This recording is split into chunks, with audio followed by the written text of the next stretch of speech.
शान्ताणम् नमो सिद्धाणम् नमो आयर्याणम् नमो वज्रायाणम् नमो लोये सौवसावूढम् मोक्षमार्गस्य नेतारम् वेत्तारम् कर्मभूभृताम् ज्ञातारम् विश्वतत्त्वानाम् वन्दे तत्गुणलब्धये।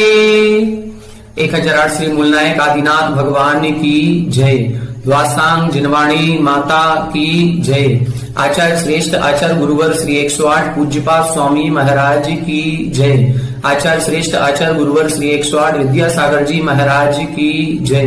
जगत पूज्य निर्यापक श्रमण मुनि पुंगव श्री 108 सुधा सागर जी महाराज की जय।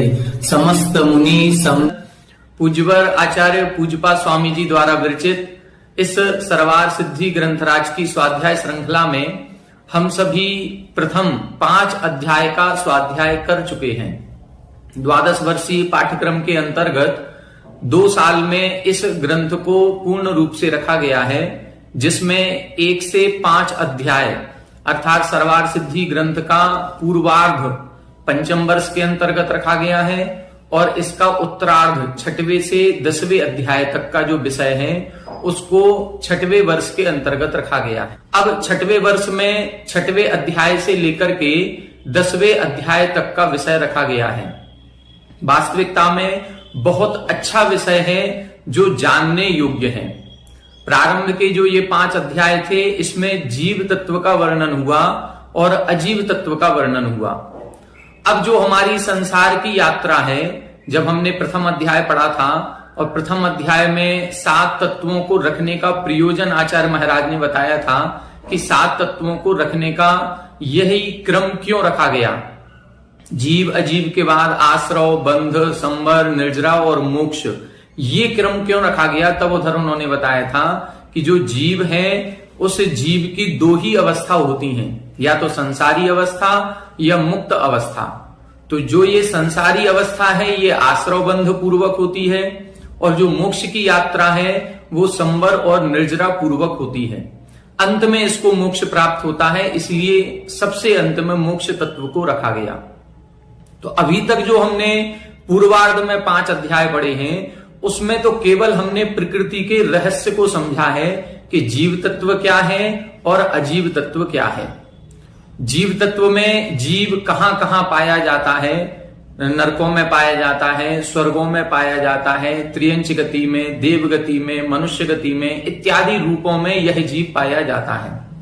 अजीव पदार्थ के अंतर्गत हमने पुद्गल, धर्म, अधर्म, आकाश और काल, इन सभी द्रव्यों के स्वरूप को समझा कि ये 5 द्रव्य जीव के किस तरह से उपकारी होते हैं।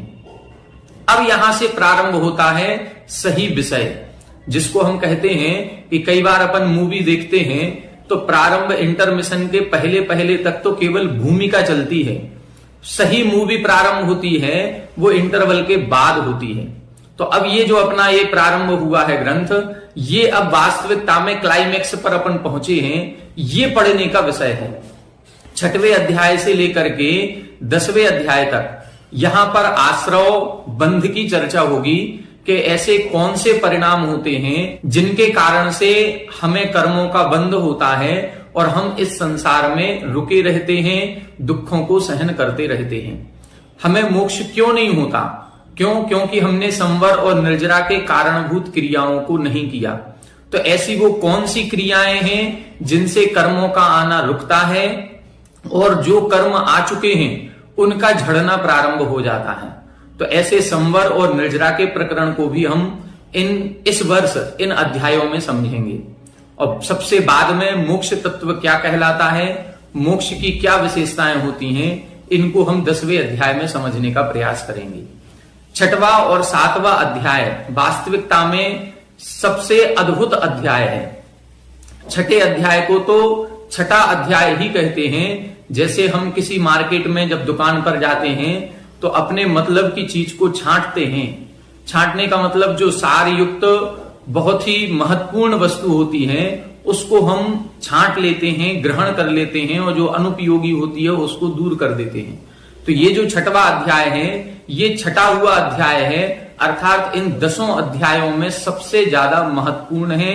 इस अध्याय को यदि हम सभी ने समझ लिया तो फिर आगे 7वें आदि अध्याय में जो व्रतों आदि का वर्णन आएगा, 5 पापों को त्याग करने की भावना आएगी, वो इसी अध्याय से बनेगी। जब तक हम कर्मों के स्वरूप को नहीं समझेंगे कि किन क्रियाओं से कौन से कर्म का बंध होता है, तब तक हमें इन क्रियाओं को छोड़ने का भाव भी नहीं आएगा। इसलिए इस अध्याय को बड़ी सावधानी से समझना है। कोशिश करेंगे इस अध्याय को एक एक लाइन से, जो भाव आचार्य पूज्यपा स्वामी जी ने इस ग्रंथ को रचते समय रखा होगा, कोशिश करेंगे कि उन भावों तक भी पहुंच सकें। हालांकि हमारा बुद्धि का क्षोभसम इतना नहीं है कि हम उन भावों तक पहुंच सकें कि जिन भावों से या जिन उद्देश्य से इस सूत्र की रचना की गई है और इस टीका को आचार्य पूज्यपा स्वामी जी ने लिखा है। फिर भी कोशिश करेंगे आज वर्तमान परिस्थिति में किन उदाहरणों से हम इन शब्दों के अर्थों को समझ सकते हैं, इसको समझने का प्रयास करेंगे। इसके अलावा यदि आप सभी को भी कहीं अन्य ग्रंथों से कोई ज्ञान प्राप्त हो और यदि हम कहीं चूक जाएं तो आप सभी हमें कॉल करके उसके बारे में सम्यक ज्ञान प्रदान कर सकते हैं। आइए प्रारंभ करते हैं। पेज नंबर 244, छठवां अध्याय, उत्थानिका 609, सूत्र नंबर 1। आह अजीव पदार्थो व्याख्यातः। यहां बता रहे हैं अजीव पदार्थ का व्याख्यान हो गया। 5वें अध्याय में अजीव तत्व का व्याख्यान किया था, तो अजीव पदार्थ का व्याख्यान हो गया। इदानीम तदनंतर उद्देश्य भाग आश्रव पदार्थो व्याख्येय इति।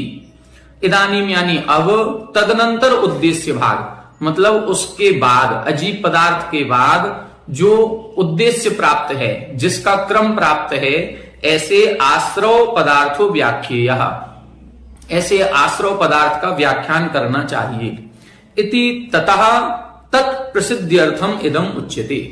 अतः उसकी प्रसिद्धि करने के लिए, प्रसिद्धि का मतलब उसका ख्यापन करने के लिए, उसका प्रकाश करने के लिए कि वह आश्रव क्या कहलाता है, इसको बताने के लिए अगला सूत्र लिख रहे हैं।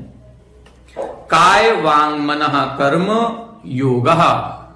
काय वांग मनः कर्म योगः। देखें, काय वांग मनः कर्म, कर्म शब्द को तीनों में लगाना है। काय कर्म, वांग कर्म, मनः कर्म, फिर लिखा है योगः। कई लोग इस सूत्र का जब उच्चारण करते हैं तो थोड़ा सा गलत कर देते हैं। क्या गलत कर देते हैं? वो उच्चारण करते हैं काय वांग मनः कर्म योगः। ये गलत हो गया। हमको क्या बोलना है? काय वांग मनः कर्म योगः। कर्म को योग के साथ नहीं जोड़ना है, कर्म को काय वांग मनः के साथ जोड़ना है। एक सूत्र पहले अपन ने दूसरे अध्याय में पढ़ा था, उसमें पढ़ा था विग्रह गतौ कर्म योगः। वहां पर भी कर्म योग लिखा है और यहां पर भी कर्म योग लिखा है, लेकिन वहां जो कर्म योग है वो कर्म योग दोनों मिले हुए हैं, एक शब्द है। और यहां पर कर्म अलग है, योग अलग है। यहां पर योग की परिभाषा है, वहां पर कार्मण का योग था, यहां पर योग की परिभाषा है। वहां कर्म शब्द से कार्मण शरीर लिया था, यहां कर्म शब्द से क्रिया अर्थ लेना है। तो ये कर्म शब्द काय वांग मनः से जुड़ा हुआ है। समास जो हुआ है वो काय वांग मनः शब्द के साथ हुआ है, योग अलग है। तो योग किसे कहते हैं ये बता रहे हैं, तो कर्म शब्द को इन तीनों में जोड़ेंगे। काय कर्म, वांग कर्म, मनः कर्म। मतलब काय यानी शरीर की क्रिया, वांग वचन की क्रिया, और मनः यानी मन की क्रिया। ये तीनों की जो क्रिया होती है उसको योग कहते हैं। योग की क्या परिभाषा है? काय वांग मनः कर्म, शरीर वचन और मन की जो क्रिया होती है उस क्रिया को ही योग कहते हैं। अब यहां पर अपन इन तीनों की परिभाषा समझेंगे टीका से, उसमें और अच्छे से खुलासा होगा, विस्तार होगा। 610 कायादयः शब्दा व्याख्यातार्थः। यहां बता रहे हैं काय आदि शब्दों का व्याख्यान हम कर चुके हैं। पूर्व में जब दूसरा अध्याय था वहां पर शरीर आदि का 5 शरीरों का वर्णन किया था, तब उनका वर्णन हो चुका है। प्रथम अध्याय में मन आदि का भी वर्णन हो चुका है। अब बता रहे हैं कर्म क्रिया इति अनर्थांतरम। कर्म कहें या क्रिया कहें, ये अनर्थांतरम अर्थात पर्यायवाची हैं, दोनों का एक ही अर्थ है। कर्म से क्या अर्थ लेना है? क्रिया। वहां दूसरे अध्याय में कर्म से कर्मण का योग लिया था, यहां पर कर्म का अर्थ क्रिया है। काय वांग मनसाम कर्म, काय वांग मनः कर्म योग इति आख्यायते। काय वांग मनसाम, काय वचन और मन के द्वारा, या काय वांग वचन और मन का जो किया हुआ कर्म है उसको हम काय वांग मनः कर्म बोलते हैं, और उसी को योग इति आख्यायते। उन तीनों की जो क्रिया है उस क्रिया को ही योग कहते हैं। जब मन की क्रिया होती है तो मनोयोग, वचन की क्रिया होती है तो वचन योग, और काय की क्रिया होती है तो काय योग। अब ये तीनों भी क्रियाएं एक साथ होती हैं। कई बार ऐसे प्रसंग बनते हैं, जैसे अभी हम हैं, हाथ भी चल रहा है हमारा, बोल भी रहे हैं, मन से सोच भी रहे हैं, तो तीनों क्रियाएं एक साथ चल रही हैं। तो क्या तीनों योग हमारे एक साथ हो रहे हैं? नहीं। तीनों योग की क्रिया देखने में लगेगी हमारी कि एक साथ हो रही है, लेकिन एक समय में एक ही योग होता है। अब कौन सा योग होगा? तो हमारे साथ में ये मन वचन काय के साथ में आत्मा भी है। जब हमारी आत्मा का उपयोग शरीर की तरफ होता है तब काय योग कहलाता है। जब आत्मा का उपयोग वचन की तरफ होता है तो वचन योग होता है। जब आत्मा का उपयोग मन की तरफ होता है तो मनोयोग होता है। जब हमारा मनोयोग होता है तो मन के निमित्त से आत्मा के प्रदेशों में परिस्पंदन होता है, परिणमन होता है। जो आत्मा के प्रदेश हैं, असंख्यात प्रदेश, उन प्रदेशों में हलन चलन होने लगता है। वो हलन चलन होना ही योग कहलाता है। देखें इधर क्या लिख रहे हैं, आत्म प्रदेश परिस्पंदो योगा। योग की परिभाषा याद रखनी है, आत्म प्रदेश परिस्पंदो, आत्मा के प्रदेशों में परिस्पंदन होना ही योग है। यदि आत्मा के प्रदेशों में हलन चलन नहीं हो रहा है तो योग भी नहीं हो रहा है। लेकिन ऐसा कोई भी समय नहीं 13वें गुण स्थान तक, 13वें गुण स्थान तक योग सहित अवस्था है, और 13वें गुण स्थान के अंतिम समय तक हमारे आत्मा के प्रदेशों में परिस्पंदन होता रहता है, मतलब योग होता रहता है। और जब ये योग होगा तो फिर कहीं ना कहीं कर्मों का आश्रय भी होता है, क्योंकि योगों से ही कर्मों का आश्रय होता है, ये आगे बताएंगे। अब यह योग क्या है? जब ये आत्मा का जो प्रदेश परिस्पंदन है मन के निमित्त से होता है तो मनोयोग कहते हैं। जब यह आत्मा प्रदेश परिस्पंदन वचन के निमित्त से होता है तो वचन योग कहलाता है। और तब जब यही आत्मा प्रदेश परिस्पंदन काय के निमित्त से होता है तो उसे हम काय योग कहते हैं। एक जीव के कितने योग हो सकते हैं? तो जो सैनी पंचेंद्रिय हैं उनके तीनों योग हो सकते हैं। मनोयोग भी है, वचन योग भी है, काय योग भी है। जो एकेंद्रीय जीव हैं उनके मात्र एक योग होता है, काय योग। क्यों? क्योंकि वचन और मन, वचन जो है वो 2 इंद्रिय से प्रारंभ होता है। जब तक रसना इंद्रिय नहीं बनेगी तब तक वचन बोलने की शक्ति नहीं आती है। रसना इंद्रिय के साथ ही वचन बोलने की शक्ति आती है। यह जो भाषा वर्गणा इस तीनों लोकों में भरी पड़ी है, उस भाषा वर्गणा को वचन रूप से परिणमित करने की शक्ति प्राप्त होती है। इसलिए 2 इंद्रिय से वचन योग प्रारंभ होता है। 2 इंद्रिय से लेकर के और ऊपर सभी 3 इंद्रिय, 4 इंद्रिय, सैनी पंचेंद्रिय, असैनी पंचेंद्रिय, सभी में फिर वचन योग प्रारंभ हो जाएगा। तो एक इंद्रिय जीव के मात्र काय योग होता है। 2 इंद्रिय और 2 इंद्रिय से ऊपर वाले जीवों में 2 योग होंगे, काय योग और वचन योग। कहां तक? असैनी पंचेंद्रिय तक। और जो सैनी पंचेंद्रिय जीव होंगे उन सैनी पंचेंद्रिय जीवों के मन सहित होता है, इसलिए वहां पर मनोयोग भी होगा। तो तीनों योग किसके होंगे? जो सैनी पंचेंद्रिय है उनके तीनों योग होंगे। जो 2 इंद्रिय, 3 इंद्रिय, 4 इंद्रिय और असैनी पंचेंद्रिय हैं उनके 2 योग होंगे। और जो एक इंद्रिय जीव हैं उनके मात्र एक योग होता है। तो तो इस प्रकार से ये योग समझना चाहिए। अब इनकी अपन परिभाषा समझेंगे कि ये काय योग जो हमें मिला है या वचन योग जो हमें मिला है, ये कितने कर्मों का उदय होता है, कितने कर्मों का सहयोग मिलता है, तब जाकर के हमें काय योग या वचन योग या मन योग प्राप्त होता है। इनकी परिभाषा इधर आएगी। देखिए पहले, आत्म प्रदेश परिस्पंदो योगः, आत्मा के प्रदेशों में परिस्पंदन होना ही योग कहलाता है। स निमित्त भेदात् त्रिधा विद्यते, वह निमित्त के भेद से 3 प्रकार का हो जाता है। कौन कौन से निमित्त? काय योगो, वाग योगो, मनोयोग इति। ये योग अब 3 प्रकार से बट गया निमित्त के कारण से। कौन कौन से 3 भेद हो गए? काय योग, वचन योग और मनोयोग। तद यथा, अब इनका अपन विस्तार कर रहे हैं। कैसे विस्तार कर रहे हैं देखें। वीर्यांतराय क्षयोपसम सद्भावे सती औदारिकादि सप्तविध काय वर्गणा अन्यतम आलंबन अपेक्ष आत्म प्रदेश परिस्पंद काय योग। काय योग में क्या होता है? सबसे पहले तो हमें वीर्यांतराय कर्म का क्षयोपसम चाहिए।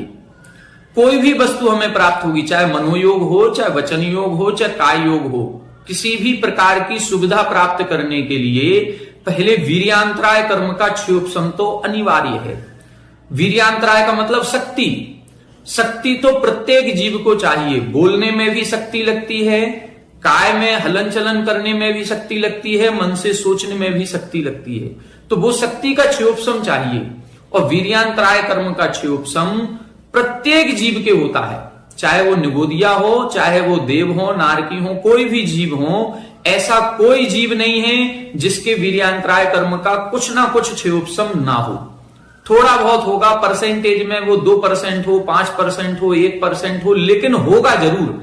ऐसा कोई जीव नहीं मिलेगा कि जिसके वीर्यांतराय कर्म का बिल्कुल भी क्षयोपसम नहीं है, उसके अंदर बिल्कुल भी शक्ति नहीं है। ऐसा कोई जीव नहीं होगा, क्योंकि काय योग तो सभी जीवों के है। एक इंद्रिय जीव भी है तो उसके शरीर है, और शरीर है तो वीर्यांतराय कर्म का क्षयोपसम होगा ही होगा।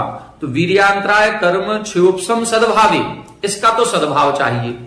फिर क्या कह रहे हैं? औदारिक आदि सप्तविध काय वर्गणा अन्यतम आलंबन अपेक्ष। काय वर्गणा 7 प्रकार की होती है। 7 प्रकार की कौन कौन सी? औदारिक वर्गणा, औदारिक मिश्र वर्गणा, वैक्रियक वर्गणा, वैक्रियक मिश्र वर्गणा, आहारक वर्गणा, आहारक मिश्र वर्गणा और कार्मर वर्गणा। ये 7 प्रकार की काय वर्गणा कहलाती हैं। इन्हीं को हम काय योग भी कहते हैं। जब आप योग मार्गणा पढ़ेंगे तो योग मार्गणा में काय योग के 7 भेद किए जाते हैं। ये 7 प्रकार की वर्गणाएं हैं। जो हम मनुष्य और त्रियंच हैं, हम औदारिक और औदारिक मिश्र वर्गणा को ग्रहण करते हैं। जब हमारे जन्म का प्रथम अंतर मुहूर्त होता है, जब हम पर्याप्तियों को ग्रहण करते हैं, तब औदारिक मिश्र वर्गणाओं का ग्रहण होता है, और पर्याप्तक होने के बाद फिर औदारिक वर्गणाओं का ग्रहण होता है। देव और नारकी जो हैं, ये प्रारंभ के अंतर मुहूर्त में वैक्रियक मिश्र वर्गणाओं को ग्रहण करते हैं, बाद में पर्याप्तक होने के बाद वैक्रियक वर्गणाओं का ग्रहण करते हैं जीवन पर्यंत।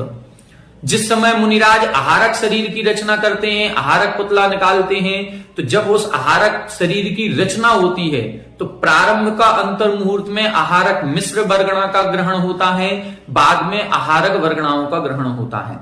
और जब हम एक शरीर को छोड़ करके दूसरे नवीन शरीर को प्राप्त करने के लिए गति करते हैं, जो बीच में विग्रह गति होती है, उस समय ना तो औदारिक वर्गणाएं ग्रहण में आती हैं, ना वैक्रियक, ना आहारक, ना औदारिक मिश्र, ना वैक्रियक मिश्र, ना आहारक मिश्र।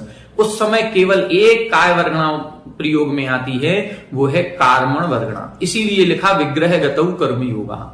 अब यहां पर क्या बता रहे हैं? इन 7 प्रकार की वर्गणाओं में से कोई भी एक वर्गणा का आलंबन अपेक्ष, उसके आलंबन की अपेक्षा रहती है, और उस आलंबन की अपेक्षा से जो आत्म प्रदेश परिस्पंदा, जो आत्मा के प्रदेशों में हलन चलन होता है, उसे काययुग कहते हैं। काययुग की परिभाषा समझना कि एक तो वीर्यांतराय कर्म का क्षयोपसम चाहिए, और दूसरा क्या चाहिए? 7 प्रकार की काय वर्गणाओं में से कोई भी एक प्रकार की वर्गणा का आलंबन चाहिए। तो ऐसी कोई स्थिति नहीं है जिस समय काय वर्गणा का आलंबन ना हो। यदि विग्रह गति में है तो कार्मण काय वर्गणा का आलंबन है, हम प्रारंभ के अंतर मुहूर्त में है तो औदारिक मिश्र या वैक्रियक मिश्र वर्गणा का आलंबन है, पर्याप्तक होने के बाद औदारिक वर्गणा या वैक्रियक वर्गणा का आलंबन है। आहारक शरीर निकालते हैं तो आहारक वर्गणा का आलंबन है।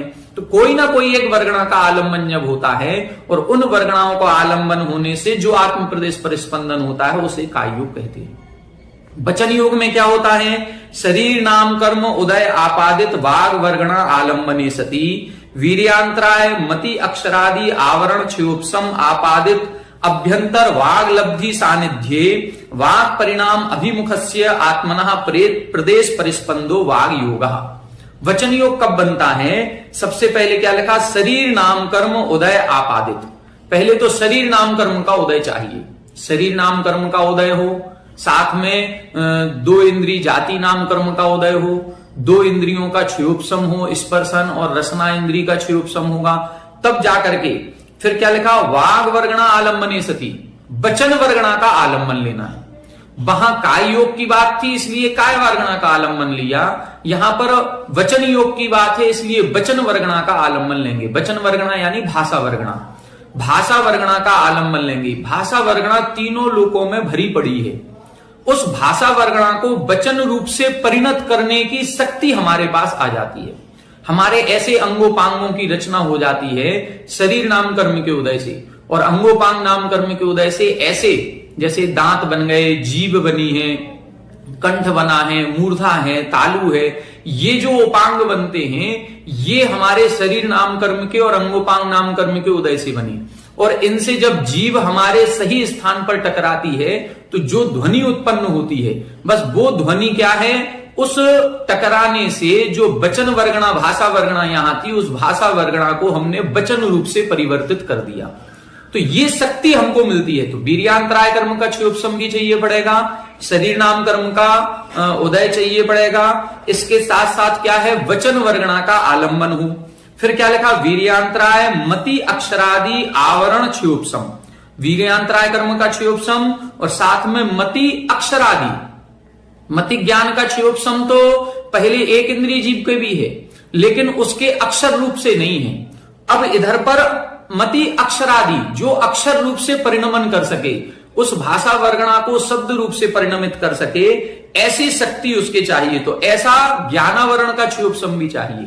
वीर्यांतराय का क्षयोपम, ज्ञानावरण का क्षयोपम, कौन सा? मति ज्ञानावरण कर्म का क्षयोपम। और फिर उसके क्षयोपम से जो प्राप्त अभ्यंतर वाग लब्धि सानिध्य, अंतरंग में वचन लब्धि की सानिध्य प्राप्त हो, सन्निधि हो। वचन लब्धि की प्राप्ति मतलब भाषा पर्याप्ति की पूर्णता हो। वचन कब बोल पाएंगे? जब यह जीव मरण करके जन्म स्थान पर पहुंचता है, तब जन्म स्थान पर पहुंचते ही पहले आहार पर्याप्ति करेगा, फिर शरीर, फिर इंद्रिय, फिर श्वासोच्छ्वास, फिर भाषा, फिर मन। तो चार पर्याप्तियों की पूर्णता तो एक इंद्रिय जीव ही कर लेता है। एक इंद्रिय जीव के चार पर्याप्ति पूर्ण होती है, कोई दिक्कत नहीं है। लेकिन भाषा पर्याप्ति की पूर्णता कौन करेगा? दो इंद्रिय जीव। दो इंद्रिय से लेकर के असैनी पंचेंद्रिय तक के जीव पांच पर्याप्तियों को पूर्ण करते हैं, और जो सैनी पंचेंद्रिय है वो 6 पर्याप्तियों की पूर्णता करता है। तो जब तक भाषा पर्याप्ति पूर्ण नहीं होगी तब तक हमें क्षयोपम भले प्राप्त है मति ज्ञानावरण कर्म का, वीर्यांतराय कर्म का, लेकिन जब तक भाषा पर्याप्ति पूर्ण नहीं होगी तब तक हम वचन बोलने में समर्थ नहीं है। इसलिए जो वचन योग होता है ये जब तक भाषा पर्याप्ति पूर्ण नहीं होगी तब तक नहीं होगा, भाषा पर्याप्ति पूर्ण होने के बाद होता है। इसलिए वाग लब्धि सानिध्य, वचन लब्धि की प्राप्ति हो गई। अब लिख रहे हैं वाग परिणाम अभिमुखस्य आत्मनः, वाग परिणाम अभिमुखस्य, अब बोलने के सम्मुख है, तत्पर है, वो कुछ बोलना चाह रहा है, चाहे भले वो बोल ना पाए, वो एक अलग बात है। हो सकता है उसके अंगोपांग जीभ है, दांत हैं, ये स्पष्ट नहीं बने हैं। जैसे छोटा बच्चा होता है, वो बोलना तो चाहता है लेकिन बोल नहीं पाता है, 2 साल तक बोलने का प्रयास करता है लेकिन बोल नहीं पाता है, तोतली भाषा में बोलता है या अन्य कुछ शब्द निकालता है, बस वो प्रयास कर रहा है, तो उसके भी उस समय वचन योग हो रहा है।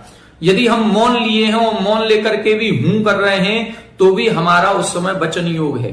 यदि हम मौन लिए हैं और मौन लेकर के भी हूं नहीं बोल रहे हैं, हूं भी नहीं बोल रहे हैं, हुंकार भी नहीं लगा रहे हैं, फिर भी मन में आ रही है ये बोले, हम बोल दें बस इसको, नहीं तो ये जाकर के दिए में हाथ दे देगा, जल जाएगा। यदि ऐसा कुछ भी घटना घटने वाली है तो हमारे मन में जो भाव आ रहा है बोलने संबंधी, उस समय जो अंतर्जल्प चलता है वो भी वचन योग कहलाएगा।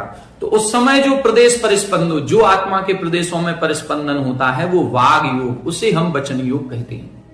तो वचन योग के लिए देखो कितनी सारी चीजें चाहिए। शरीर नाम कर्म का उदय चाहिए, अंगोपांग नाम कर्म का उदय चाहिए, 2 इंद्रिय संबंधी मति ज्ञानावरण कर्म का क्षयोपशम चाहिए, वीर्यांतराय कर्म का क्षयोपशम चाहिए, भाषा पर्याप्ति की पूर्णता हो जानी चाहिए। फिर इसके बाद वचन परिणाम, मतलब बोलने के लिए जब हम तत्पर होते हैं तब जो आत्म प्रदेशों में परिस्पंदन होता है उसे हम वचन योग कहते हैं। अब मनोयोग को देखें। अभ्यंतर वीर्यांतराय नो इंद्रियावरण क्षयोपशमात्मक मनोलब्धि सन्निधाने बाह्य निमित्त मनोवर्गणा आलम्बने च सति मनः परिणाम अभिमुखस्य आत्म प्रदेश परिस्पंदो मनोयोग। यहां बता रहे हैं मनोयोग कैसे होगा। वही अभ्यंतर वीर्यांतराय, सबसे पहले वीर्यांतराय कर्म का क्षयोपशम। अब मन की बात है तो यहां पर नो इंद्रियावरण कर्म का क्षयोपशम। वचन के लिए तो रसना इंद्री तक का क्षयोपशम की आवश्यकता थी कि रसना इंद्री का क्षयोपशम होना चाहिए, 2 इंद्री का क्षयोपशम। लेकिन मन कब बनेगा, जब वो सैनी पंचेंद्री होगा, और सैनी पंचेंद्री बनने के लिए 9 इंद्रियावरण कर्म का क्षयोपशम होना चाहिए। और फिर यहां पर क्या होगा, वहां पर भाषा पर्याप्ति पूर्ण हुई थी, यहां मनः पर्याप्ति पूर्ण होनी चाहिए। तो मनोलब्धि सन्निधाने, मनः पर्याप्ति जब पूर्ण हो जाएगी तब वो सोचने की शक्ति उसमें प्राप्त होगी, तब वो कुछ सोच सकता है, अपना अच्छा बुरा विचार सकता है, अथवा कुछ स्मरण रख सकता है। जो बात आज पढ़ी है, सुनी है, उसको हम स्मरण कर सकते हैं। ये मन का कार्य होता है। तो ये मनोलब्धि सन्निधाने, मनोलब्धि मन पर्याप्ति के पूर्ण हो जाने के बाद बाह्य निमित्त क्या होगा, मनोवर्गणा आलम्बने। अभ्यंतर निमित्त बता दिया, वीर्यांतराय कर्म का क्षयोपशम, नो इंद्रियावरण कर्म का क्षयोपशम, शरीर नाम कर्म का उदय, ये सब कुछ अभ्यंतर उपकरण हो गए, अभ्यंतर निमित्त हो गए। बाह्य निमित्त में वहां काय योग में काय वर्गणा ली थी, वचन योग में भाषा वर्गणा ली थी, तो मनोयोग में मनोवर्गणा का आलम्बन लेंगे। और ऐसे आलम्बन लेने पर मनः परिणाम अभिमुखस्य, जो सोचने के लिए तत्पर हो रहा है, जो कुछ सोचना चाहता है, कुछ अच्छा बुरा विचारना चाहता है, उस समय जो आत्म प्रदेश परिस्पंदो, जो आत्मा के प्रदेशों में परिस्पंदन होता है, उसे मनोयोग कहते हैं। तो ऐसे तीनों योगों की इधर परिभाषा बता दी। और ये तीनों योगों के द्वारा ही योग होता है, आत्मा के प्रदेशों में परिस्पंदन होता है। और ये योग जो 3 प्रकार का कहा है वो इसीलिए कहा है, लिखा था इन्होंने निमित्त भेदात। जब हम मनोवर्गणा का निमित्त लेते हैं, मन के निमित्त से आत्मा के प्रदेशों में परिस्पंदन होता है तो मनोयोग कहलाता है। वचन के निमित्त से आत्मा के प्रदेशों में परिस्पंदन होता है तो वचन योग है। और काय के निमित्त से आत्म प्रदेशों में परिस्पंदन है तो काय योग कहलाता है। ऐसे ये तीनों योगों को समझना चाहिए। आगे क्या लिख रहे हैं, क्षयेपि त्रिविध वर्गणा अपेक्षा सयोग केवलिनः आत्म प्रदेश परिस्पंदो योगो वेदितव्यः।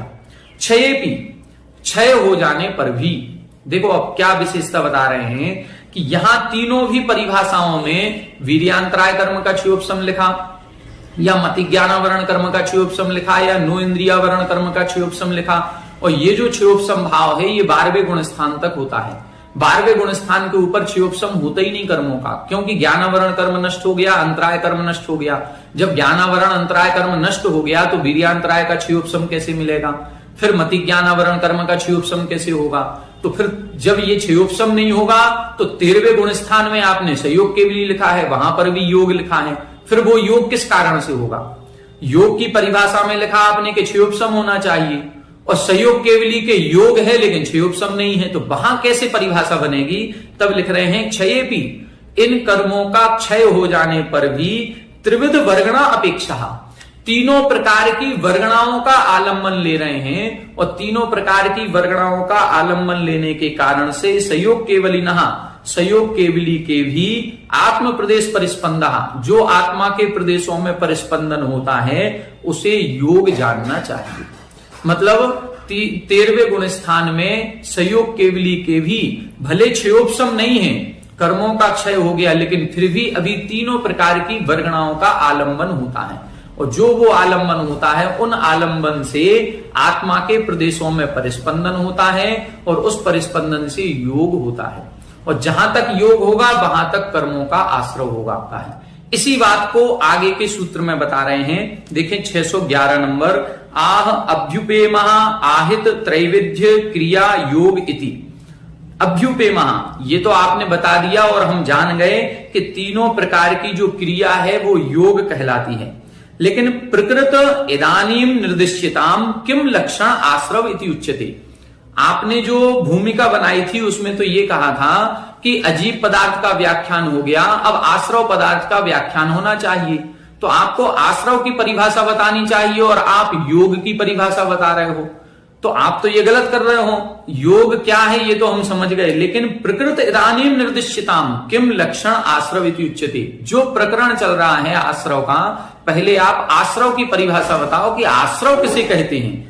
तब इधर लिख रहे हैं, यो अयम योग शब्दाविधेय संसारिणः पुरुषस्य, जो यह योग शब्द से अविधेय किया है, जो हमने ये योग शब्द से जो भी परिभाषा बताई है, जो भी क्रिया बताई है, वही संसारिणः पुरुषस्य, संसारी पुरुष के स आश्रवः, स आश्रवः मतलब वह क्रिया ही उस संसारी जीव के आश्रव है। स आश्रवः मतलब वह योग ही आश्रव है। ये नहीं समझो कि हम आश्रव का प्रकरण चल रहा था और योग बताने लगे, नहीं, आचार्य महाराज इतनी बड़ी गलती नहीं कर सकते हैं कि प्रकरण आश्रव का चले और योग की बात करने लगे। उस योग की यदि बात कर रहे हैं तो कहीं ना कहीं वह योग आश्रव से कनेक्टेड है, और क्या कनेक्शन है ये कह रहे हैं, कोई कनेक्शन नहीं है, वह योग ही आश्रव है। यदि योग हो रहा है तो आश्रव हो ही रहा है, ये मान के चलना चाहिए। इसीलिए जहां तक योग है वहां तक कर्मों का आश्रव है। योग कहां तक है? 13वें गुण स्थान के अंतिम समय तक है, तो कर्मों का आश्रव भी 13वें गुण स्थान के अंतिम समय तक होता है। 14वें गुण स्थान में जैसे ही अयोग केवली होते हैं, कर्म आश्रव से रहित हो जाते हैं। और मोक्ष की जब परिभाषा अपन पढ़ेंगे 10वें अध्याय में जाकर के, उसमें उन्होंने सबसे पहले मोक्ष की परिभाषा में लिखा, बंध हेतु भाव कर्म निर्जराभ्याम। पहले बंध के हेतुओं का अभाव होना चाहिए, और बंध के हेतुओं का अभाव का मतलब है कर्मों का आश्रव किन कारणों से हो रहा है, पहले उन कारणों को दूर करो। जब तक वो कारण दूर नहीं होंगे मोक्ष नहीं होगा। इसीलिए इधर जो बंध के कारण थे, सबसे मुख्य कारण है योग। जब योग का अभाव हुआ फिर निर्जराभ्याम, तो 14वें गुण स्थान में सबसे पहले योग का उन्होंने अभाव किया, 14वां गुण स्थान बना, और 14वें गुण स्थान में सभी कर्मों की निर्जरा की और मोक्ष हो गया।